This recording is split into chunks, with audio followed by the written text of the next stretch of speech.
1980s में 23 साल की कमला की जिंदगी में सब कुछ ठीक चल रहा था, पर एक दिन उसके पिता अचानक कहीं गायब हो गए। उसने अपने पिता को बहुत ढूंढा, लेकिन वो कहीं नहीं मिले। कमला की मां की मौत पहले ही हो चुकी थी और वो अपने पिता के लापता होने के बाद बहुत ज्यादा अकेली पड़ गई थी। जब कई कोशिशों के बाद भी उसके पिता नहीं मिले, तो सबने उन्हें ढूंढना ही छोड़ दिया और हार मान ली।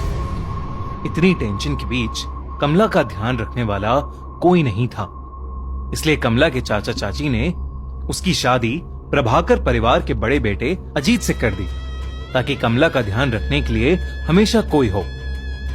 अजीत ने कमला को उसके मुश्किल समय में संभाला और वो थोड़ा बेहतर महसूस करने लगी। कमला अपने नए घर में अपनी नई जिंदगी से एडजस्ट करना सीख रही थी और धीरे धीरे खुश होने भी लगी थी।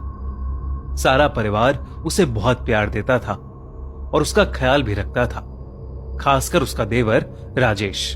पर धीरे धीरे चीजें बदलने लगी। एक दिन जब कमला सो रही थी, तो उसकी अचानक किसी के रोने की आवाज से नींद खुल गई।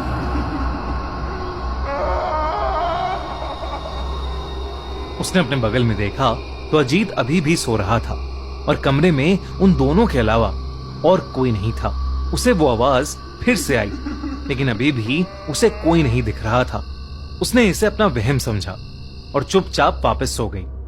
लेकिन उस दिन के बाद से उसे लगभग हर वक्त वो रोने की आवाजें सुनाई देने लगी थीं। उसे ऐसा लगने लगा था कि ये आवाजें शायद उसके पिता की हैं, जो दर्द में चीख रहे हैं और उससे मदद मांग रहे हैं। कमला अब घबरा चुकी थी और उसने ये बात अजीत और रजनीश को बताई। दोनों ने ये उसका वहम समझा और उसे कहा कि शायद ये इसलिए हो रहा है क्योंकि वो अपने पिता को बहुत मिस कर रही है। धीरे धीरे कमला की तबीयत भी खराब रहने लगी। उसे हर वक्त गुस्सा आने लगा था।